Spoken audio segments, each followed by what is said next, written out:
esa es una vena, ¿verdad? Porque es muy difícil que en el paciente, ya sea en vivo, tipo durante una cirugía o a través de un estudio, uno diga, ah, no, la sangre de esta arteria, de este vaso es más oscura porque tiene CO2 y este es esta que es más roja es de la vena, ¿verdad? Al contrario, generalmente la más oscura suele ser de la vena, ¿verdad? Entonces, para saber cuál es cuál, generalmente sabemos que el de la vena es más dilatada, ¿verdad? Si tiene un mayor diámetro. Entonces, y que estas arterias y venas, que son pares de a pares, también comparte la capa más externa, que es la capa de la adventicia, ¿verdad? Entonces están muy, muy cerca, una al lado de otra, comparten luego esta capa, y cualquier alteración que yo tenga en la luz de este, por ejemplo, si este que vamos a pensar que es una arteria, se agranda, ¿sí? Ella se agranda, lo que va a hacer es, le va a empujar a esta otra que está muy, muy cerca. Y lo mismo pasa con la vena, si esta se dilata, ¿sí? Le va a empujar a mi arteria, ¿sí? Entonces, acordarse de eso. Acordarse también de los mecanismos que tenemos para regular el flujo sanguíneo. Hay órganos que necesitan que se mantenga un flujo sanguíneo constante, ¿sí? El cerebro, el corazón, el ojo, también todo lo que sean muy parecidos con lo que es la parte neurológica, necesitan un flujo sanguíneo constante porque son muy lábiles, son muy débiles, necesitan oxígeno, tienen un alto consumo de oxígeno y de glucosa, entonces ellos no toleran bien la hipoxia y mucho menos la isquemia, ¿verdad?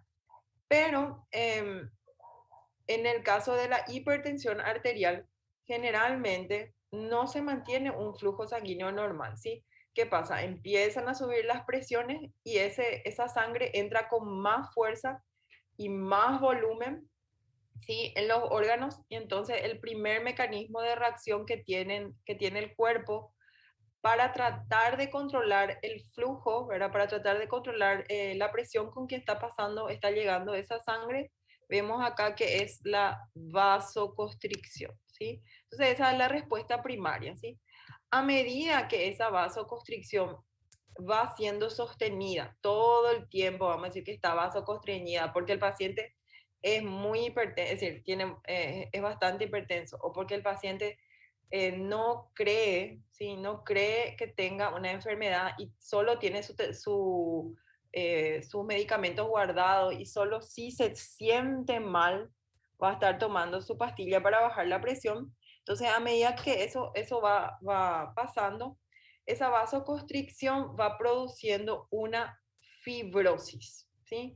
Una fibrosis que en líneas generales todos vamos a tener algún momento, ¿verdad? Por la edad, por el roce de la sangre con las arterias y las venas, es decir, es algo que en algún grado pequeño forma parte o se ve normalmente en pacientes añosos, ¿verdad? Ahora, como les digo, si yo tengo un paciente de 30 o un paciente de 40 que todavía no debería tener en toda su retina o en todos sus vasos retinianos eso, tengo que pensar realmente en una retinopatía hipertensiva. ¿Sí? Mucho pasa, o por lo menos a mí, me pasa bastante. Hay veces que el paciente viene para hacerse sus lentes, le tomamos la presión del ojo, le hacemos fondo de ojo y el paciente se desconoce hipertenso, ¿verdad?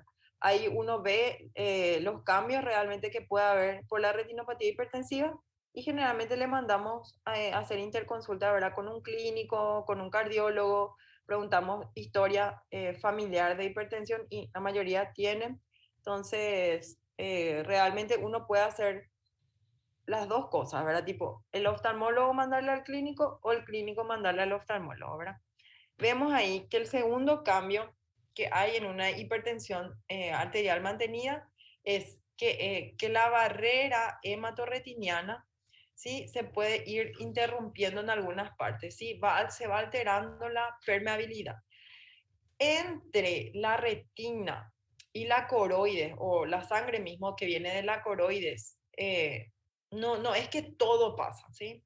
No, hay drogas que no llegan, ¿sí? Es algo que a mí me gusta comentar bastante, decir que si yo tengo, por ejemplo, un paciente que tiene una herida y esa herida en córnea y esa herida yo pienso, ¿verdad? Que le voy a cubrir con antibióticos para que no haga una endoftalmitis, estoy muy, muy errado, ¿sí? ¿En qué sentido? En que ese paciente va a tomar, por ejemplo, su amoxi, su ciprofloxacina, lo que ustedes quieran, va a ir hasta la parte de aparato digestivo, se va a ir a metabolizar en hígado, va a ir a la sangre, ¿sí? ¿Y qué pasa? Va a llegar hasta los vasos de la coroides, pero no va a llegar a la retina, o por lo menos va a llegar en concentraciones muy, muy bajas.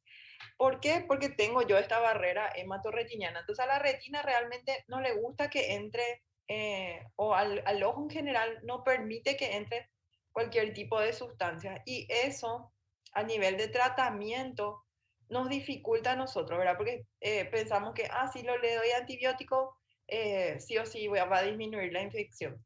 Y no siempre es así. Hacemos uso mucho de lo que es para el segmento anterior de antibióticos que son tópicos, es decir, le ponemos ahí al paciente como la piel, ¿verdad? Y en el caso de que yo quiera tratar retina o coroides o vítreo, yo tengo que inyectar el antibiótico, ¿sí? Se inyectan, generalmente usamos eh, alguna jeringa de insulina, uno le hace toda la asepsia al paciente y en esclera, ¿sí? Entramos y llegamos hasta retina o hasta coroides o hasta vitro, ¿sí? No lo hacemos a través de vía oral, ni siquiera vía endovenosa ayuda mucho. Mira, tenemos que hacer que llegue ese antibiótico o esa droga en el ojo mismo, ¿sí? Justamente por esta barrera hematorretiniana. Bueno, y vamos viendo ahí también que a medida que se altera esta barrera hematorretiniana, se altera también la permeabilidad de los capilares, ¿sí?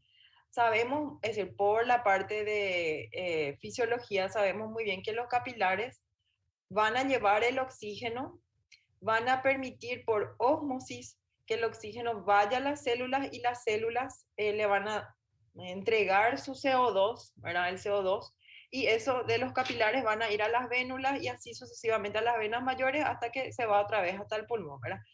Esa alteración existe, ¿sí? Va empeorando, es decir, hay un aumento de la permeabilidad y se mezcla todo, ¿sí? Pasa el oxígeno, pasa el CO2, no hay esa diferencia, vamos a decir, no hay ese orden. Entonces, mi sangre que aparentemente está oxigenada puede estar también mezclado con CO2 y mi sangre que ya no es oxigenada, que ya debería irse al pulmón directamente como para eliminar ese CO2, puede también tener un poco de oxígeno o oxígeno. Entonces, no se hacen bien las cosas, ni no se oxigena bien el tejido, ni tampoco se elimina bien el CO2, ¿sí? Entonces, por eso que es tan importante que realmente estén ocurriendo estos cambios, ¿sí? Que haya un aumento de la permeabilidad capilar no le conviene a ningún tejido. Entonces vemos ahí cuáles son los cambios retinianos. Ahora, como les dije, hay una primera vasoconstricción.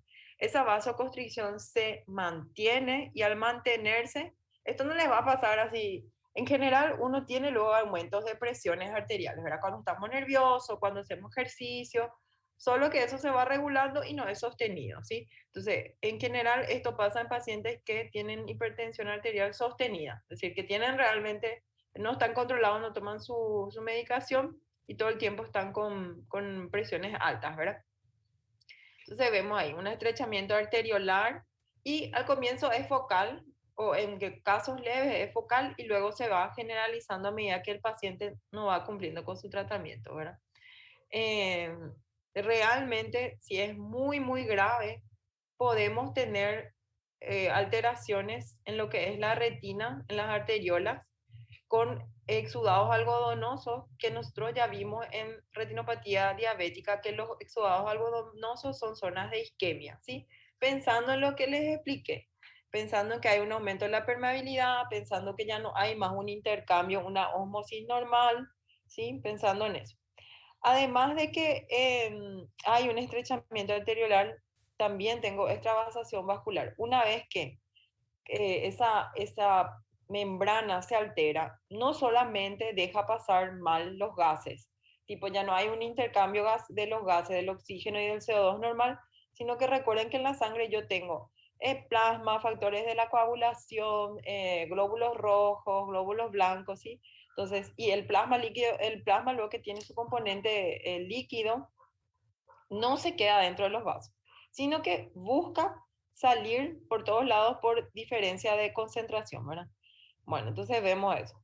El hecho que las arterias, ¿sí?, estén todo el tiempo con vasoconstricción y que después produzca eso, unos cambios en la adventicia, que hay más fibrosis, puede producir también un engrosamiento de la pared de los vasos. ¿Sí? Hay más, es decir, justamente tratando de controlar esa hipertensión, se van esclerosando y se van engrosando las paredes de los vasos, tanto arteriales como venosos, pero generalmente vemos más a nivel arterial, ¿sí?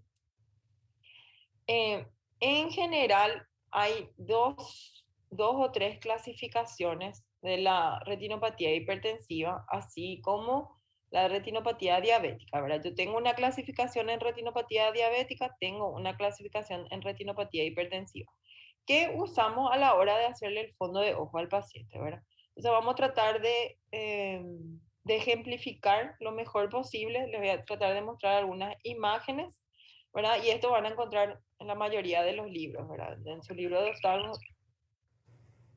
Si hay alguna pregunta, les leo en el chat. Si no, por favor, ponen en silencio, ¿verdad? Están todos en silencio. Este, Alencar no está en silencio. Y Alencar... Espérame que Lucas, si vos me vas a... Buen día. Si me querés hacer alguna pregunta, Lucas. Não, doutora, é que essa nhaca desse microfone aqui, ele ativa sozinho. Ah, bueno. Si podés poner ahí, gracias. Ahí está. Bueno, perfecto. Bueno, entonces vamos a tener 3 grados en lo que es el fondo de ojo, ¿verdad? Estas son gradaciones que podemos hacer solo a través del fondo de ojo. Vemos que en el grado 1 hay un aumento del reflejo arteriolar. Voy a mostrarle alguna foto o eh, alguna imagen como para que entiendan, ¿verdad? En general, en general cuando uno hace fondo de ojo, vamos a buscar acá. En general cuando uno hace fondo de ojo, siempre yo les digo, ver la retina es hermoso. Sí, la retina es cuando está así sanita, transparente, la mácula parece papel celofán, ¿sí? Tiene ese color por debajo, pero es bien finita, brillosa. Es lindo, es muy lindo ver el nervio óptico, la mácula, la retina. Hasta a mí ahora ¿cómo le digo? Me sigue sorprendiendo y me sigue gustando hacer fondo de ojo porque realmente es muy, muy lindo, ¿verdad? Y en general uno ve, cuando el paciente es normal, uno ve cierto brillo, ¿sí? Si este es mi arteria, por supuesto que no es así, si esta es mi arteria, yo veo en el medio, yo puedo ver un reflejo, ¿sí? Un reflejo, no porque esa parte tenga, vamos a decir, no porque esa parte realmente tenga colágeno. Yo antes pensaba eso, ¿verdad? Yo pensaba que a esa parte era la parte de la adventicia más externa, que era que ahí había mucho colágeno, entonces por eso como que se veía la luz del colágeno. Y realmente no es por eso, sino que porque todos los cuerpos, según la óptica, ¿verdad? Todos los cuerpos en el cual uno ilumina, los cuerpos tienen, o la mayoría de los cuerpos tienen la capacidad de refractar la luz, ¿sí? Tipo, viene la luz, pero no se queda atrapada en la luz, se tiene que reflejar y refractar. Y ese refractar, ese volver a salir la luz, es lo que uno ve. Realmente no entró la luz dentro de la arteria ni nada, ni no es el colágeno, nada de eso. Es simplemente ese cuerpo, ¿verdad? Ese objeto que consigue reflejar de nuevo la luz y eso es lo que yo veo, ¿verdad? Ese brillo que yo veo es la luz cuando está saliendo del ojo. ¿De dónde viene la luz? Uno puede decir, bueno, la luz viene de los aparatos que usamos, ¿verdad? del oftalmoscopio indirecto, de la lámpara, de hendidura, ¿verdad? Entonces, esta luz que ustedes vienen acá, cuando el ojo está, cuando ustedes están durmiendo, ustedes están con los ojos cerrados, ahí no hay ninguna luz dentro de sus ojos, ¿verdad? No brilla nada. La luz o el reflejo vemos cuando le iluminamos a ese ojo con algún tipo de fuente, ¿verdad? Fuente luminosa. Bueno, entonces, en líneas generales, siempre que hacemos de ojo, fondo de ojo, encontramos un reflejo, ¿verdad? Solo que ese reflejo se va alterando a medida que el paciente va teniendo más cambios por la hipertensión arterial, ¿verdad? Entonces, al comienzo hay un aumento sutil, dice, del reflejo lumínico, ¿verdad? Si es tan sutil, generalmente grado 1 es leve luego todavía, ¿verdad? No tenemos ninguna alteración en la agudeza visual, no vamos a tener ninguna alteración también en la presión intraocular del ojo, algo que siempre preguntan, ¿qué tiene hipertensión arterial? ¿Tiene presión arterial del ojo aumentada? No, no es correlativo. No es que porque yo tengo presión alta del ojo, yo voy a tener también hipertensión arterial, ni al revés, porque yo tengo hipertensión arterial, tengo mi presión alta del ojo, ¿verdad? No. Cierto que varios pacientes hipertensos pueden tener molestias, dolores de cabeza, pero no es por el ojo en sí, no es porque la presión del ojo está alta. Pero también puedo tener un tercer caso, que mi paciente tiene glaucoma y tiene hipertensión arterial, ¿verdad? Que ya vimos que es de peor pronóstico porque va a tener más patologías, ¿verdad? Bueno, en el grado 2 vemos de nuevo que se vuelve a ensanchar, va aumentando ese reflejo, ¿sí? Por la arteriosclerosis, cada vez es más el reflejo lumínico en la arteria, ¿sí? Y en los cruces, porque hay lugares en donde las venas se cruzan, ¿sí? Generalmente la arteria está siempre por encima de la vena, en la mayoría de las veces, y hay casos en que la vena está por encima de la arteria, ¿verdad? Realmente ellos no se cruzan en su luz, sino que se cruzan uno encima de otro, ¿sí? Entonces podemos ver que va aumentando. Grado 2 también es relativamente leve, el paciente, como les digo, no va a tener así una sensación de menor agudeza visual ni nada, es algo que nosotros podemos ver. Hay algunos cardiólogos que piden realmente fondo de ojo en pacientes hipertensos y otros que no, ¿verdad? Grado 3 ya vemos ahí, ya compara el reflejo con un metal, que es el cobre, ¿verdad? ¿Por qué? Porque es evidente, porque ya realmente uno ve un brillo diferente, que ya les voy a mostrar en las imágenes, y eso sí ya es una arteriosclerosis más avanzada, ¿sí? A nivel tanto arterial, hay un engrosamiento tanto de la arteria como de la vena, ¿sí? Y eso vamos a ir viendo. Y el cuarto grado es una comparación con la plata. Ustedes saben, este no es de plata, pero bueno, imagínense que sea de plata, ¿sí? Entonces más o menos este brillo así de blanco, cuando la luz le da, este brillo va a tener, ¿verdad? Entonces tener en cuenta eso. Esto solo es la gradación de la arteriosclerosis. Hay otra clasificación que habla sobre los grados de la retinopatía, ¿sí? Sobre la retinopatía hipertensiva, que vamos a ver más adelante. ¿Verdad? Bueno, esperan un ratito ahí. Y tenemos estas imágenes, ¿verdad?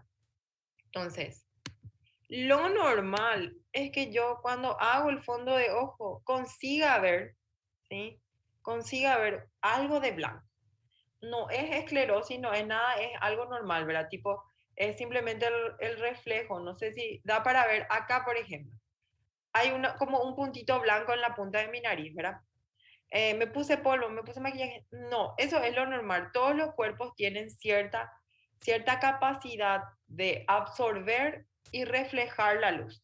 Bueno, y la arteria la misma cosa. Ahora, si la punta de mi nariz tiene esa capacidad, imagínense lo que son sus vasos. Entonces se ve normalmente una luz. Bueno, cuando hay mucha, es decir, ya empieza ya a haber cambios por la hipertensión arterial, ya hay más esclerosis, esa luz va aumentando. Ven que acá es un tercio o un cuarto nada más de la luz o del grosor del vaso, ¿verdad? Y cuando esto ya se va esclerosando cada vez menos, yo tengo lo normal, y cada vez más grande es el reflejo, ¿sí? ¿A qué se debe eso? Y justamente se debe a que hay alguna alteración, una esclerosis a nivel de lo que es la túnica media, la túnica que era muscular se va esclerosando. Antes, yo también como uno va aprendiendo, ¿verdad? Antes yo pensaba realmente que la adventicia es lo que se fibrosaba y no, es la parte muscular porque recuerden que comenzamos vasoconstriñendo, ¿verdad? Entonces no consigue, el músculo de la túnica media no consigue mantener ese tono y ¿qué hace? Se fibrosa, ¿sí? Entonces, y en lo que es una arteria en hilo de plata, casi ya no vemos esta parte que no refleja es el músculo, la túnica media muscular, ¿verdad? La parte que refleja ya es todo esclerosada, pero de la túnica media. Y ahí ya vemos que casi no veo más algo normal, veo solo reflejo de tan esclerosado que está. Si vamos a lo normal, incito a lo del paciente en sí, vemos acá, esto es lo normal, ¿verdad? Esta es mi vena, es un poquito más gordita, más dilatada normalmente. La relación es 2:4, ¿verdad? Esta es mi arteria. Normalmente veo yo un reflejo, ¿sí? Como recuerden, mírenme en la punta de mi nariz como refleja, ahí hay una luz, bueno, y así mismo hacen sus vasos y sus arterias, ¿verdad? Es decir, su arteria y su vena. Y cuando ya ese reflejo es mayor de lo normal, ya veo en los cruces, acá yo veo un cruce, ¿verdad? Por debajo está la vena, por encima está la arteria, ¿sí? Y miren lo que es esto del de plata. Realmente es blanco luego. Blanco y ya me ayuda ya que también acá tengo unos cuantos exudados algodonosos. Realmente la retina ya no se ve normal, ya hay microhemorragias también, entonces ya es un contexto más alterado, más patológico. Bueno, pero esto realmente es solamente la gradación de la esclerosis, para que ustedes entiendan los cambios. ¿Sí? Bueno, vemos ahí y también van a ver que en su libro o en varios libros de retinopatía hipertensiva se hablan sobre estos dos signos. Tengo acá, pero realmente son tres. El signo de Gunn, el signo de Salo. Bueno, recuerden que mi arteria comparte adventicia con mi vena, ¿sí? Y mi arteria generalmente está encima y la vena está debajo, ¿verdad? A medida que, eh, que la arteria se va esclerosando, ¿sí? Realmente aumenta su grosor, ¿no? Es que ahí parece como que se ve más fina, pero no. Aumenta su grosor porque la túnica media se va volviendo más cargada de fibrosis, ¿sí? Entonces, generalmente lo normal es que, así como ustedes están viendo, ¿verdad? Yo veo mi arteria y debajo yo veo mi vena, pero yo veo los bordes de mi vena, ¿verdad? El signo de Wundt consiste en que mi arteria está tan gordita, ¿sí? Tan gordita, que hay una parte del borde de mi vena que yo ya no consigo ver, ¿sí? Entonces, vamos a darle el ejemplo así. Ahí mi arteria está más gordita y hay parte de mi vena que yo no veo, ¿sí? Si yo le miro por detrás, ¿ven? Hay una parte de mi vena que yo no veo porque mi arteria es más gorda. Y eso se llama signo de Gunn, ¿sí? ¿Por qué es más gorda la arteria? Porque está sufriendo arteriosclerosis, ¿verdad? Bueno, y el signo de Salus, la misma cosa. Mi arteria está más gorda, ¿sí? Está más esclerosada y ¿qué es lo que hace? Le empuja a la vena, como ella está más gordita, le empuja a la vena que está por debajo y ese empujarle, esa acción mecánica, hace que mi vena se doble, ¿sí? Se quede como curvada. ¿Curvada por qué? Porque la arteria está más gordita, está más esclerosada. Entonces, eso se ve así. Generalmente ellas siempre son rectas, elegantes, finas, ¿verdad? Bueno, y como está más gordita, la arteria se vuelve curvada. ¿Por qué? Porque no, la vena se vuelve curvada porque la arteria le empuja, porque está más gordita. Y ese se llama signos de salud, ¿sí? Entonces, eh, cuando lean, cuando lean la parte de arteriosclerosis, espero que se acuerden de mi ejemplo, porque realmente es difícil de entender, ¿sí? Son cambios. que hay veces que hasta nosotros nos olvidamos, nos acordamos para dar las clases, pero nos olvidamos porque a medida que uno va haciendo mucho fondo de ojo, intuitivamente uno ya va aprendiendo. O sea, lo que es alterado, y tipo le preguntabas al paciente si es hipertenso o no, si no sabe, y uno como que intuye lo que no está bien, ¿sí? Y eso es de tantas veces que uno ve lo normal, ¿verdad?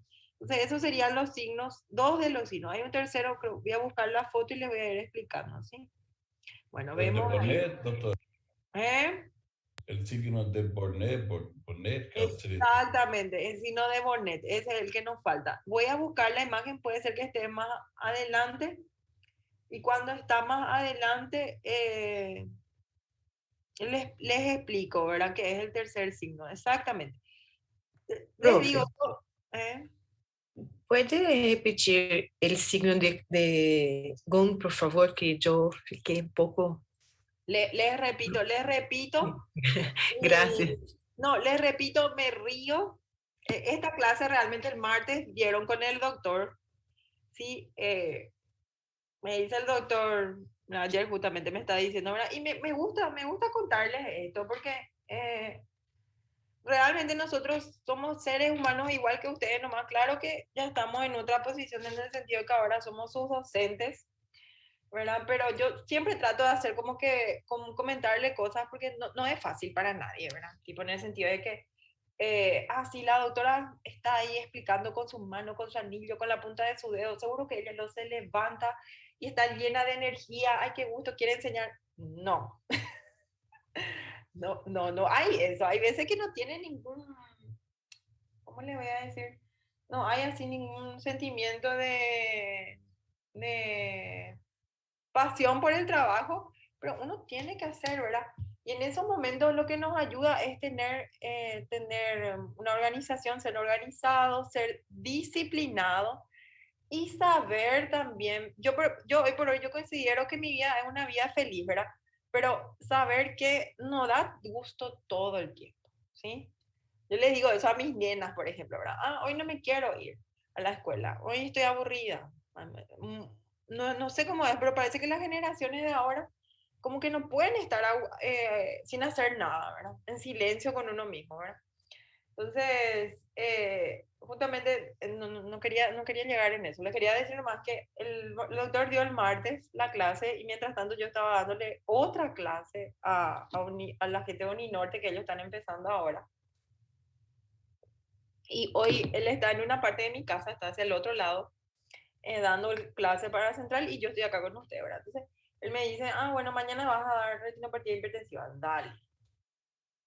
Y personalmente no me gusta retinopatía hipertensiva, pero él me dio toda la clase a mí, tuve que entender, tuve que estudiar para aplicarle a usted, ¿verdad? Y bueno, ¿qué vamos a hacer? Entonces, por eso me río, porque en mi mente, cuando él me estaba dando la clase, yo, qué horrible esa clase, mañana yo tengo que dar, ¿verdad? Espéreme que mientras me plageo, porque viene alguien, está tocando mi timbre, voy a abrir, ¿verdad? Entonces, si ustedes ahora se sienten, ay, qué aburrida esa clase, yo también ayer estaba en esa situación, ¿verdad? Ay, qué denso que es, qué utilidad lo que tiene saber todo eso, ¿verdad? Bueno, ahora mismo, porque alguien me está preguntando, esa es mi utilidad, ¿verdad? Pero vamos a llegar a la parte práctica de la clase, ¿sí? Y mientras tanto les voy a seguir explicando eso. Y me encanta que me pregunten porque uno se, tipo, mentalmente tratar de simplificar para que el otro entienda. Tiene sus dificultades. Espéreme un ratito y ya le abro la puerta de mi casa y ya vuelvo.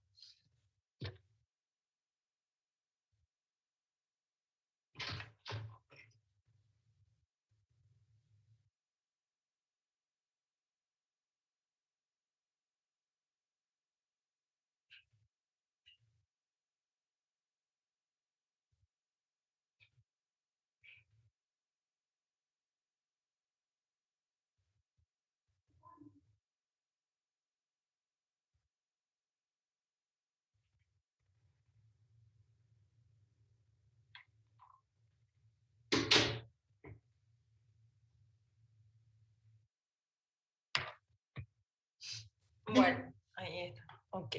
Bueno, entonces vamos a volver a la diapositiva anterior. Ahí.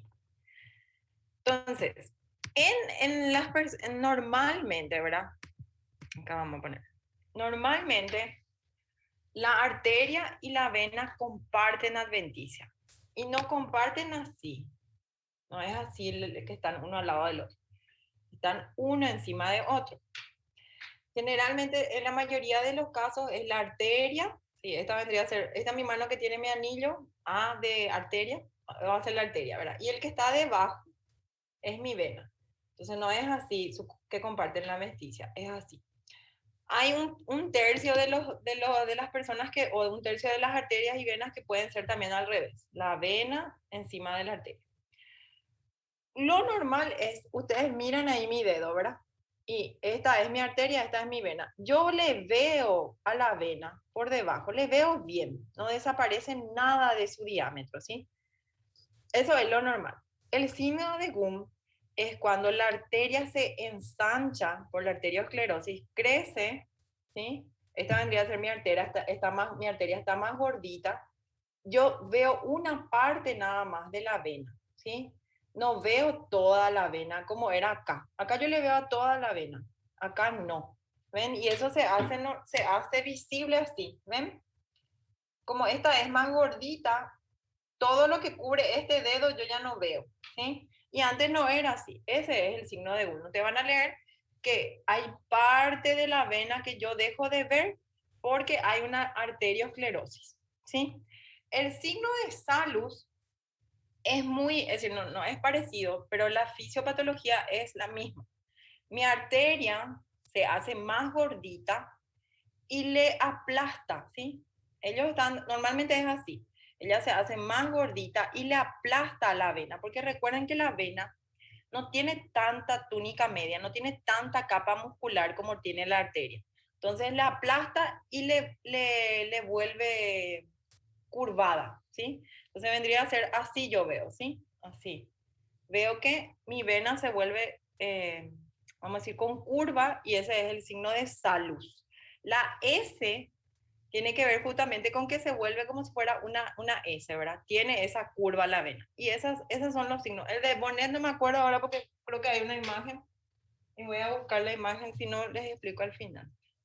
Bueno, espero que hayan entendido. ¿Está bien, Jane? Sí, profe, ahora comprendí. Sí, Gracias. es difícil. Fisiopatología algunas veces es difícil. Bueno, pero justamente eso les quería comentar.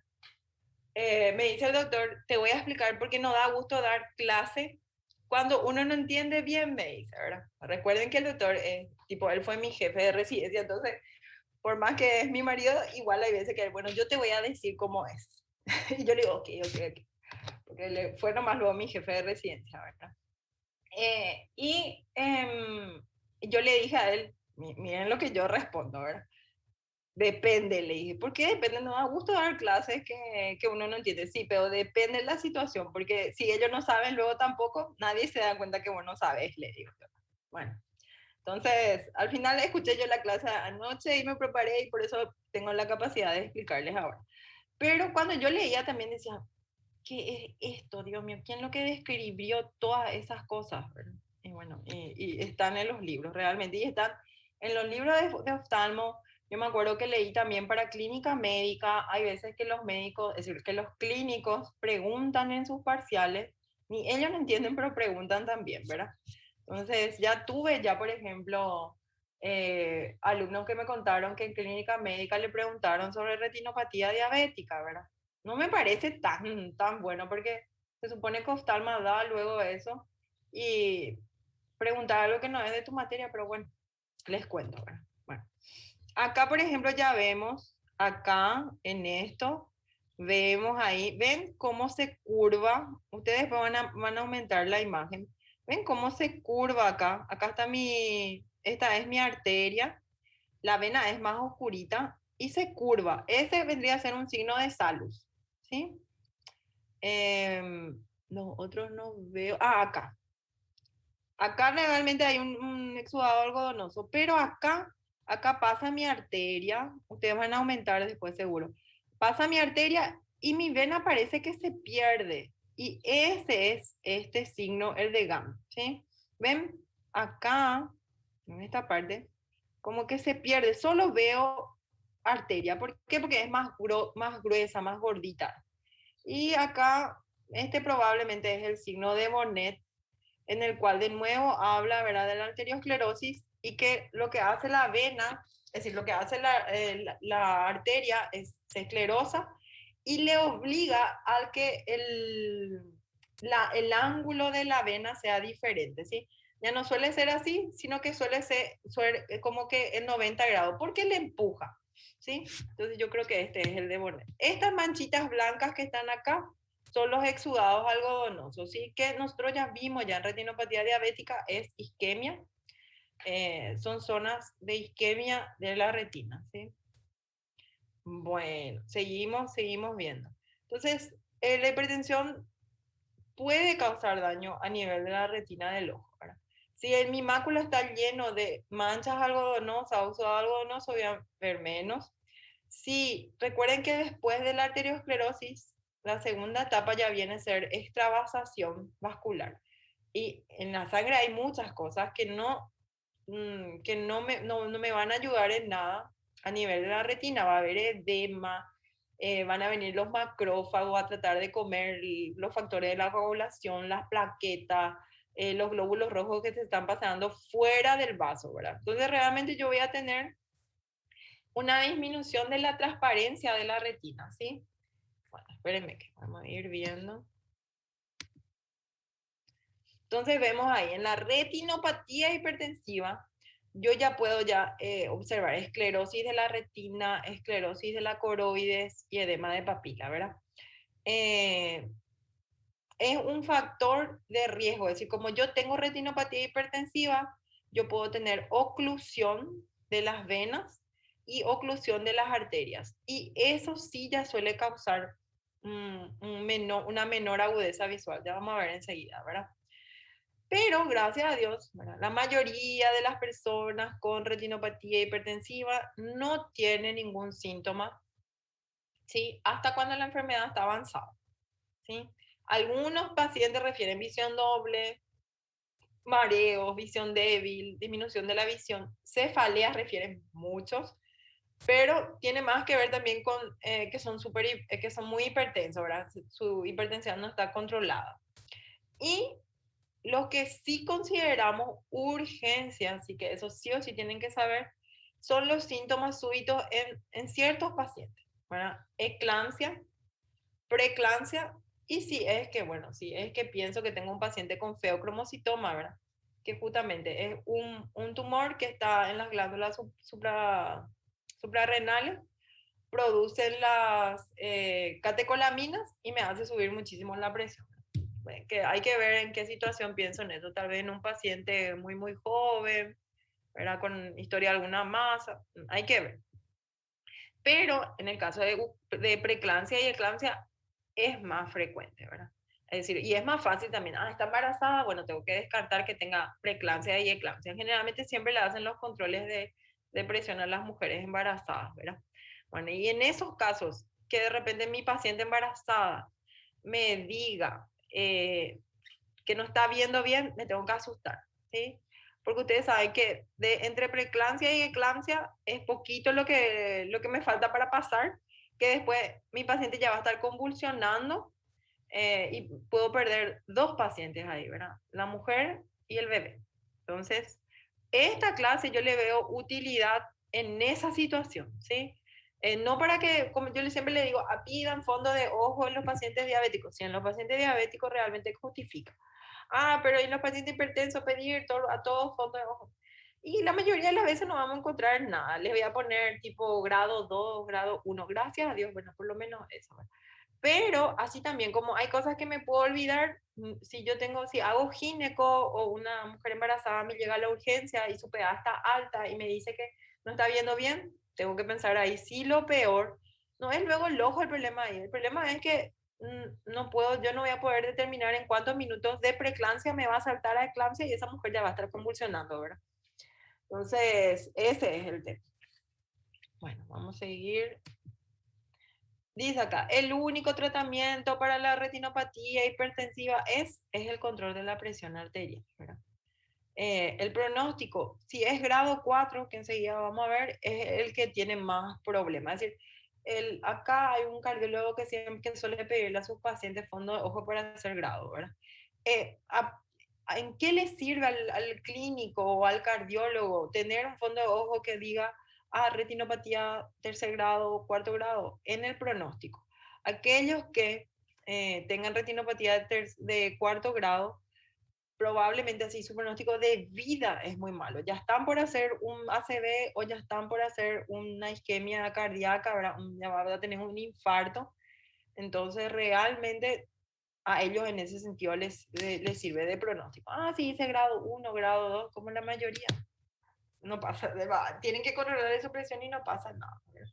Entonces, el que tiene grado 4, generalmente el pronóstico es muy, muy malo, no solamente a nivel del cuerpo, no es que solo va a tener una ACV o un infarto, sino que el que tiene grado 4 ya tiene edema de papila y generalmente una vez que uno tiene edema de papila ya nos quedamos con alteraciones a nivel del nervio óptico, ¿verdad?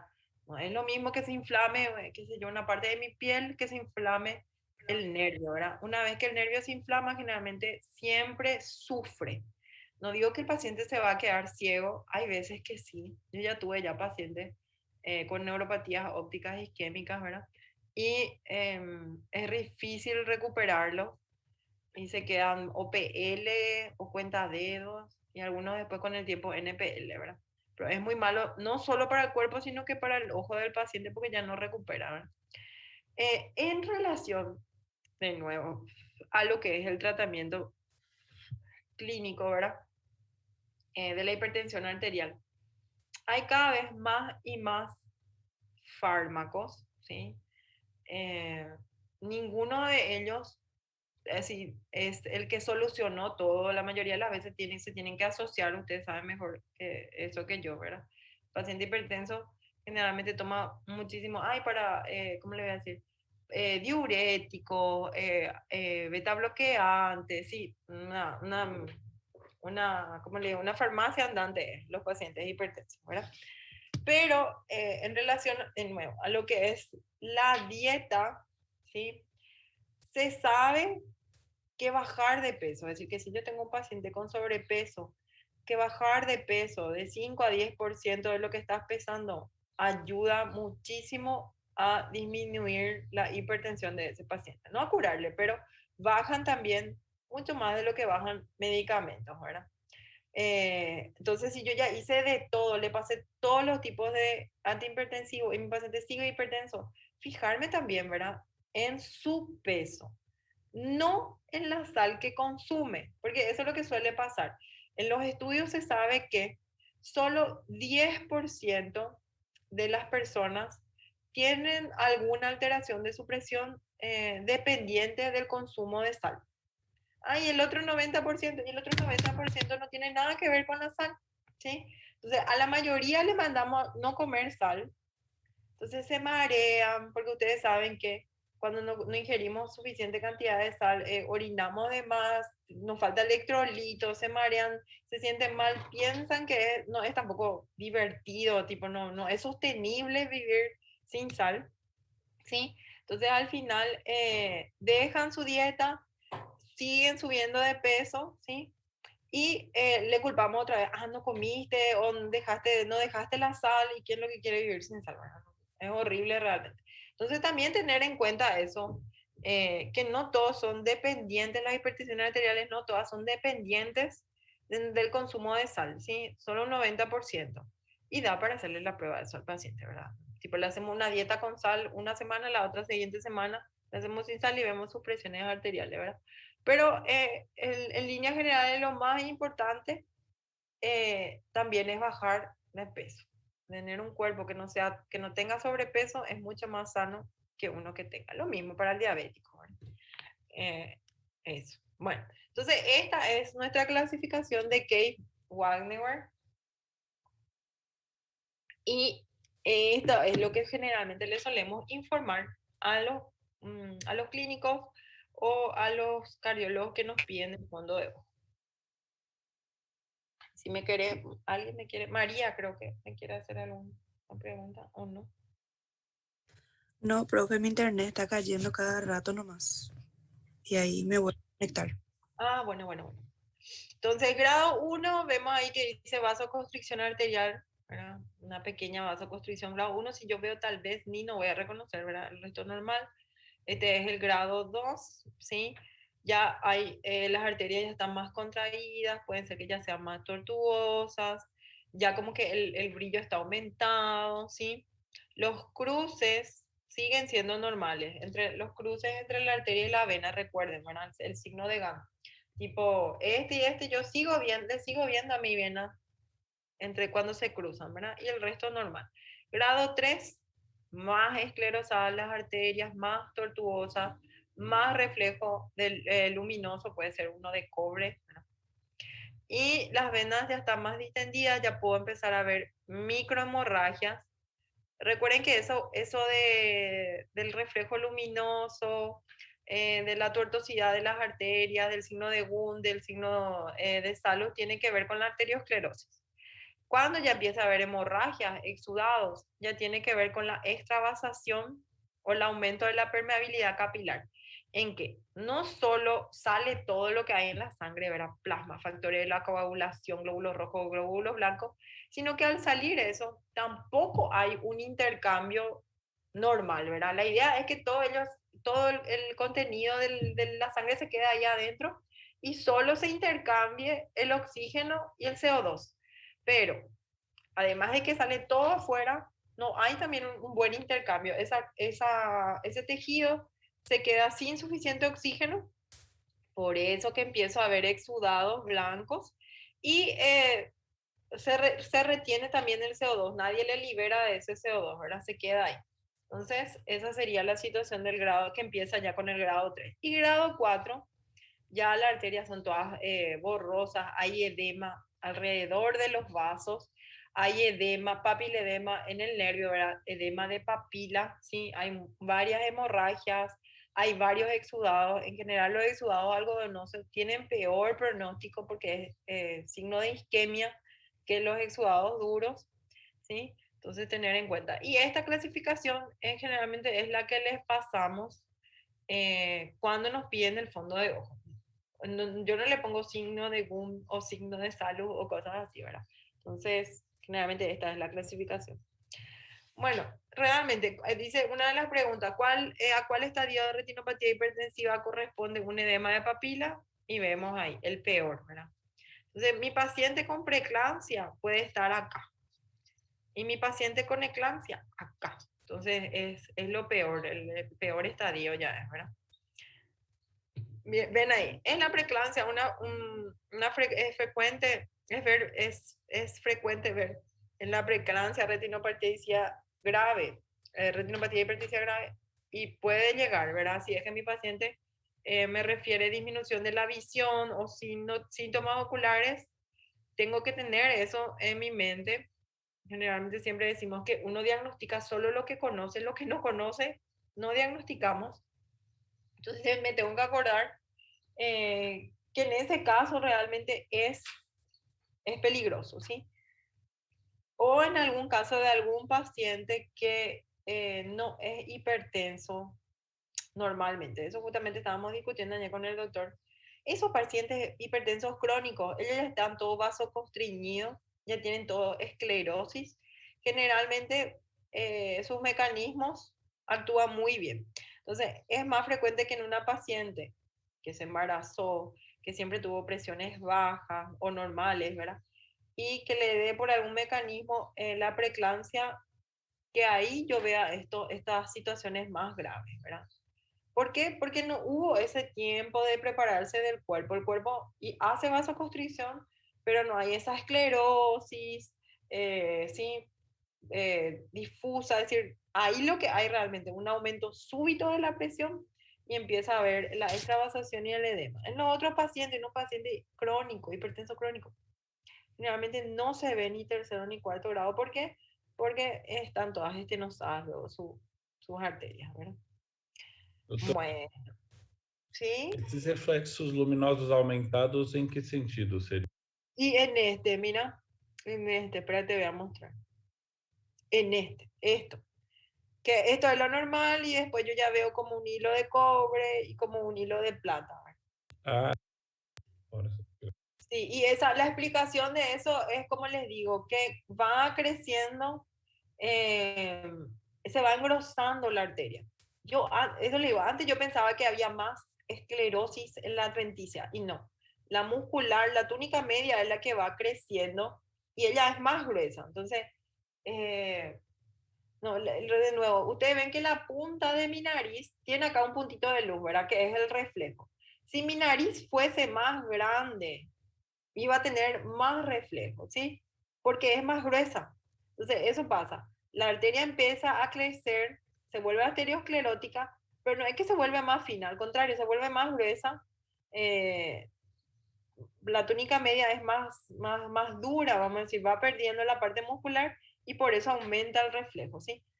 Como estábamos hablando ayer con el doctor, no es que deja de pasar sangre, sigue pasando la sangre, sino ese blanco no es que, no hay sangre, sigue pasando la sangre, el reflejo nada más es mayor, ¿sí? No es que disminuye la luz tampoco, al contrario, es más grande el vaso y se refleja más porque cambia la túnica media de la arteria. A eso se refiere. Ven, acá por ejemplo, en esta parte, en esta foto, casi no se ve ningún reflejo, ¿verdad? Este es solo el reflejo de la mácula. En cambio, en un paciente ya con arteriosclerosis, miren, acá es casi blanquito, ¿sí? Acá esto es lo normal, acá también está bien blanco, pero es de cobre. Y eso. Bueno, vamos a tomarnos 5 minutitos o 10 minutitos para un té, un café, el baño, son las peores situaciones, peor pronóstico. No vemos en pacientes hipertensos crónicos. Generalmente uno va a ver, como le digo, en una preeclampsia, en una eclampsia, en un paciente con feocromocitoma, ver alguna alteración. Y ahí sí es grave, porque tengo poco tiempo para actuar, tengo que bajar la presión, tal vez en una emergencia hipertensiva, un paciente que de repente por alguna situación, no sé, un estrés muy grande, alguna cosa así, le sube y si me dice, tengo alguna alteración a nivel de mi agudeza visual, ahí tengo que pensar también, ¿verdad? Pero de lo que no me puedo olvidar es en preeclampsia y eclampsia, ¿verdad? Porque hay veces que la paciente no viene con el diagnóstico de, yo tengo preeclampsia, ¿sí? Al contrario, uno tiene que sospechar, buscar y hacer el diagnóstico. A ver un poco, ¿qué más le querías decir? En relación a que, en relación a que piensen el, lo de la dieta, ¿verdad? Que no todos somos sal dependientes. Eh, Inclusive en relación a dietas nuevas que hay. Bueno, no son nuevas, realmente son viejas, solo que ahora están de moda, ¿verdad? Tanto la cetogénica como la low carb, la de baja en carbohidratos. El carbohidrato pues arrastra mucha agua, ¿verdad? Sí, estira mucha agua. Entonces, a veces que uno hace una dieta cetogénica y en los 2, 3 primeros días baja de peso, pero realmente es agua lo que perdemos. Y en nuestro cuerpo es 70% de agua. No podemos retener agua porque sí nomás. Generalmente no, ya tenemos o carbohidratos asociados o podemos hidratarnos, ¿verdad? A través de electrolitos. ¿Sí? Entonces de repente son situaciones en que realmente se ve lo necesario que es la sal. Hay gente que en los primeros días de estas dietas, la primera semana se siente muy, muy mal, dolor de cabeza, caigüe, nosotros le decimos en guaraní, ¿verdad? Tipo, está como sin ganas. Hay una palabra para asténico, ahí está. Para que me acuerde que soy doctora, ¿verdad? Asténico, está como débil, ¿verdad? Hay astenia.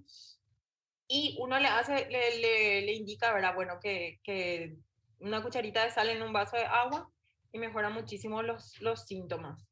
Porque así realmente nos hidratamos y cuando el hidrato de carbono se va perdiendo, uno pierde agua también.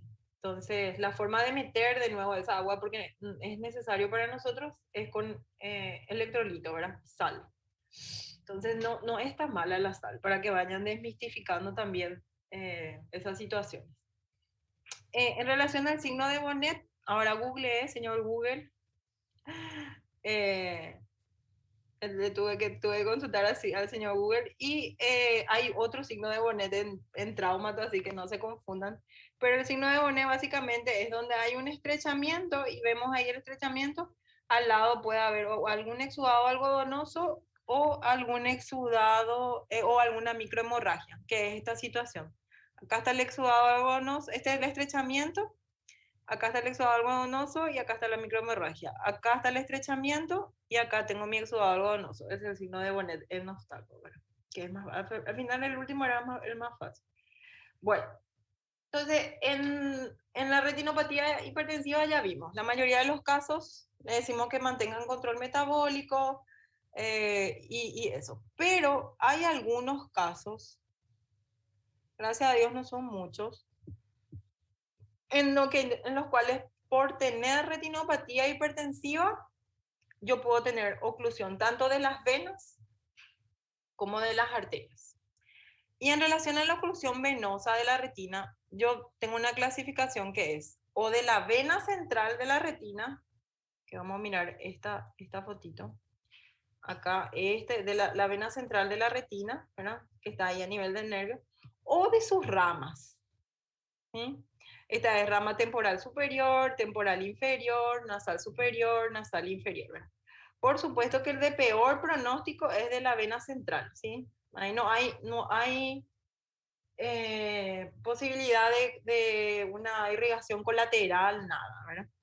Y ahí la clasificación está entre si es un ramo venoso, bueno, una de las ramas, o si es de la vena central. En los dos yo tengo afectación ya de la agudeza visual, en el que es oclusión de la vena central, inclusive va a haber una alteración al nivel del reflejo fotomotor, ¿sí? Entonces ahí nuestro bueno, bonito y barato de agudeza visual, reflejo fotomotor, inclusive le puedo hacer movimientos oculares para completar mi examen, me va a servir otra vez, ¿verdad? Y son pacientes que te cuentan así que ellos estaban viendo bien y que de repente, porque es algo agudo, de repente bajó la visión, ¿verdad? Hay veces que se puede ver como una mancha por el edema o realmente que pueden llegar a ser cuenta a dedos, ¿sí? Si es una oclusión de la vena central, la agudeza visual es muy, muy baja, ¿sí? MM inclusive pueden llegar a ser, ¿verdad? Y la otra clasificación de la misma patología es si es isquémica o no es isquémica. Isquémica es cuando el paciente anatómicamente no tiene ninguna posibilidad de tener una circulación colateral. Hay algunos seres humanos que por suerte congénita, vamos a decir, tienen alguna circulación colateral. Y en ese caso no es isquémica. Cuando no tienen esa suerte o la oclusión es demasiado severa, entonces se vuelve isquémica y es peor. Esos pacientes que tienen una oclusión isquémica, como les digo, tienen peor pronóstico. La no isquémica podría llegar a mejorar, ¿sí? Porque hay todavía la posibilidad de que recircule la sangre. Y de nuevo otra vez, isquémica, no isquémica, y si hay también a nivel de la papila, ¿sí? Si hay una alteración a nivel de la papila o en la papila misma por ser una oclusión de la vena central, hay una papiloflebitis, ¿sí? Viene justamente de la oclusión de la vena central de la retina, ahí en el disco. Entonces, también el esquema es, el pronóstico es peor. Y el tercer tipo que tenemos oclusión venosa hemirretiniana. Bueno, entonces, ¿qué es lo que es oclusión venosa hemirretiniana? Volvemos. Central, oclusión venosa central, oclusión venosa de un ramo, otro ramo, otro ramo, otro ramo. Hemirretiniana, así como dice su nombre, es de la mitad de la retina. Por ejemplo, yo puedo tener una oclusión de temporal superior y nasal superior. Ese es hemirretiniano superior. Puedo tener una oclusión de nasal inferior y y temporal superior, inferior. Entonces ahí es hemirretiniano inferior. Puedo tener, por ejemplo, de los dos nasales, hemirretiniano nasal, ¿verdad? De los dos temporales. Claro que esas combinaciones cada vez es más difícil, ¿verdad? Pero pueden haber, y en ese caso yo describo como oclusión venosa hemirretiniana, ¿verdad? Vemos la etiopatogenia, retinopatía hipertensiva, arteriosclerosis, ¿verdad?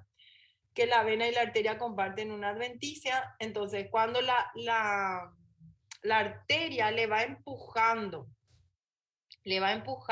a la vena, le aprieta, ¿sí? Porque la arteria se vuelve más gordita.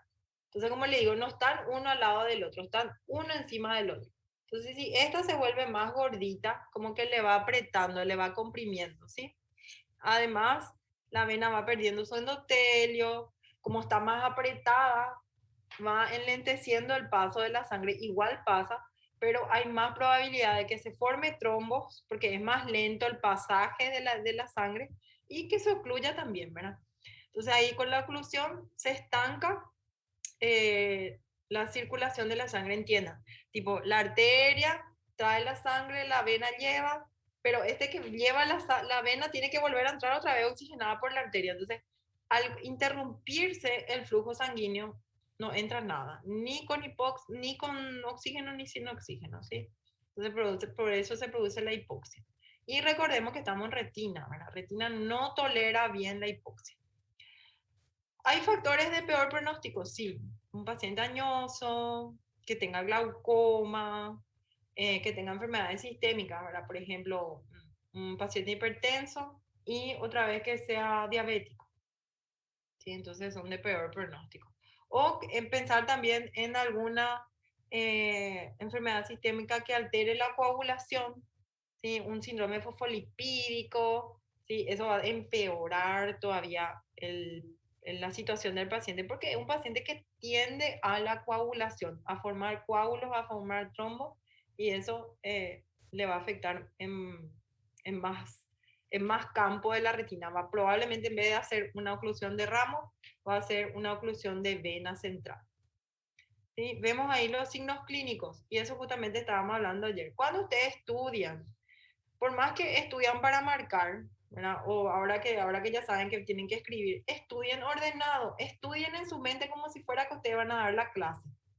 Sí, tipo, ¿qué es? Definición, etiología, etiopatogenia, clínica, diagnóstico, tratamiento, diagnóstico presuntivo, tipo, bueno, voy a hacerle tal examen para descartar tratamiento, tratamiento con el estándar, porque hay ahora tratamientos así que son, se usa, si les gusta leer, un tratamiento que sea...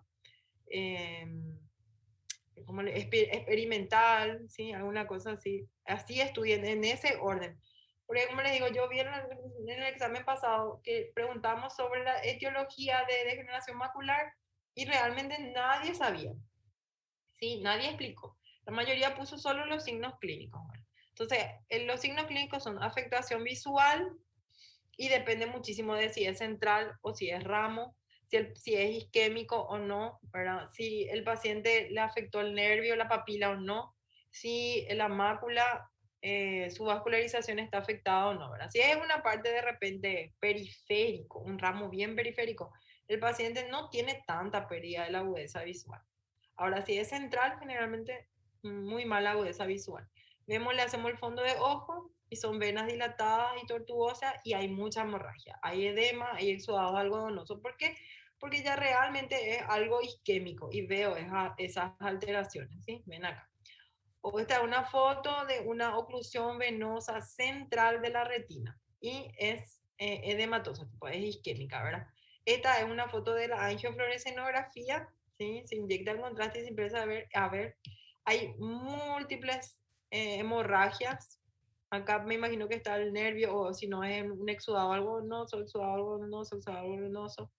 Cuando yo tengo una oclusión de vena central, yo tengo las microhemorragias en los 4 cuadrantes, ¿sí? Hay uno dice, pero se parece a una retinopatía diabética. Sí, se parece, realmente se parece, solo que acá ya voy a ver que va a haber un fotomotor alterado, este paciente, por ejemplo, tiene menos exudados duros, el paciente puede tener neovasos, este paciente no tiene neovasos, y así. Y tengo que buscar también el trombo. Hay veces que uno ve dónde se obstruyó luego, ¿verdad? Isquémica, vemos ahí. Ven que hay más exudados algodonosos, más blanquitos hay porque hay más isquemia. Hay hipoxia y están muriendo acá los fotorreceptores por falta de oxígeno, ¿sí? Vemos acá este color medio amarillento, medio feo, ¿sí? Ese es edema. Miren lo que es, le voy a volver acá atrás. Miren lo hermoso que es esto, ¿verdad? Bien colorido, es lindo, ¿sí? Brilla luego de la transparencia. Y acá ya es medio verdoso porque se va llenando de edema. Ahí. Ahí. Isquémico, miles de microhemorragias y ahí abajo están sufriendo los fotorreceptores. ¿Sí? Generalmente tardan de 6 a 12 meses en que desaparezcan todas esas hemorragias, que desaparezcan los exudados algodonosos. Pero el paciente se queda con menor agudeza visual, ¿verdad? Por supuesto que el cuerpo se trata de defender, entonces trata de crear irrigación colateral. Hay veces que hay también microneurisma, exudados duros. El EPR sufre porque no puede él alimentarle. Recuerden que el trabajo del EPR es alimentarle al neuroepitelio, nutrirle, tiene que hacer su trabajo de limpiar, tiene demasiada cosa que limpiar, ¿verdad? Todo lo que extravasó, todo lo que sangró. Entonces también puede haber una hipertrofia del EPR para tratar de cumplir su función. Y si es de ramo, el pronóstico es bueno, ¿verdad? Ahora, si es de central, no es bueno. En 6 meses, más del 50% de los pacientes mejora 20, 40 o más. Si es de ramo. Si es de central, generalmente no, ¿verdad? Y vemos ahí, edema macular crónico, neovascularización. Neovascularización, estos pacientes tienen más neovascularización, pero en iris. Sí, porque se secretan los factores vamos a decir, los factores que hacen que crezcan nuevos vasos, pero no crecen en la retina, así no son como en la retinopatía diabética, les gusta crecer más bien en iris, en otra parte. Ahí usamos también para el edema macular corticoides, ¿verdad? Y son todos metidos dentro del vítreo, son intravítreos, ¿sí? Usamos también anti-VEGF, que son los factores de anticrecimiento de neovasos. Trialcinolona es un corticoide, dexametasona un corticoide que ustedes ya conocen también. Y en el caso de neovascularización, láser. Quemamos todos los fotorreceptores de la periferia que piden auxilio, ¿sí? O una zona, o si es oclusión de la vena central. Generalmente si es oclusión de la vena central, ahí va a tener neovasos. Si es de un ramo nada más, no suele haber suficiente estímulo como para que crezcan los vasos, ¿sí? Entonces, a un paciente que tiene oclusión de la vena central, sí o sí le digo que le tengo que hacer panfoto para que no desarrolle neovascularización. Si hacen iris en el ángulo, ese paciente después va a tener glaucoma neovascular, ¿sí? Vemos ahí oclusión de la vena central de la retina, 60% son no isquémicas, por suerte, ¿verdad? Entonces, la isquémica, es la que tiene peor pronóstico. Una pérdida de la visión no duele, es de repente, generalmente es unilateral. Si es isquémico, ya les digo, los reflejos fotomotores pueden estar alterados. Y el siguiente tipo de oclusión que tenemos son las arteriales. Sí, de nuevo, yo puedo tener una oclusión de la arteria central de la retina o del vaso. ¿Sí? Es una patología más frecuente en personas de edad. También se pierde la agudeza visual, es súper grave, no duele, no sale secreción, no, el ojo no está rojo. ¿Sí? Y en el fondo de ojo hay una mancha característica que suele ser pregunta de examen, ¿sí? Que es la mancha rojo cereza. Anoten ahí. Pregunta de examen generalmente, ¿en qué fondo de ojo si el paciente de 80 años presenta un fondo de ojo con mancha rojo cereza? Es diagnóstico de, y ustedes van a marcar ahí, oclusión de la arteria central de la retina. Los pacientes que tengan una irrigación o una irrigación, una vascularización colateral con una arteria que se llama cilio-retiniana, pueden tener mejor pronóstico. No todos tenemos arteria cilio-retiniana, ¿sí? Son pocos los seres humanos que tenemos arteria cilio-retiniana. ¿sí? Eso, tipo, para hacer hay que hacer una angiofluorescenografía y saber, yo no sé si tengo o no tengo arteria ciliorretiniana, ¿sí?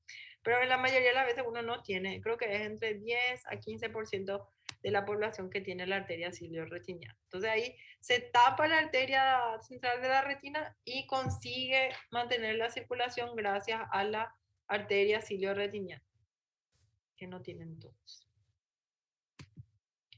Bueno, de saber ahí cuál es el menor pronóstico, ¿verdad? El menor pronóstico es, por supuesto, que sea edematoso. El de peor pronóstico es isquémico, porque no tiene posibilidad de recirculación ni nada. Y vemos ahí que los factores, cuáles son los factores de riesgo cardiovasculares, ¿verdad? Iguales, hipertensión arterial, no controlada, ¿sí?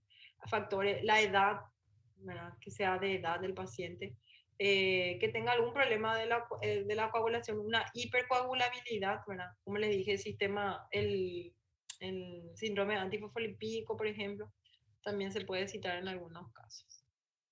Vemos ahí alguna fotito más, bueno, hasta acá. Nuestra clase de hoy es hasta acá. ¿La diapositiva continúa? Sí, continúa. Ustedes pueden usar de repaso, ¿verdad? Ya nosotros ya vimos desprendimiento de retina, de miopía degenerativa. No sé si vieron o no con el doctor, me imagino que sí. Y así. Acho que no. Eu não lembro. Yo creo que miopía degenerativa no aparece en el programa de ustedes, pero desprendimiento de retina creo que ya dieron, ¿verdad? Para mí que sí. Sí, bueno. Si hay alguna pregunta, les escucho. Si no, vamos a llamar la lista. Y eso. Sería bueno que después de que llame la lista, que alguien aproveche para entrar en la plataforma y mientras estoy conectada, que me avisen si es que ya están las clases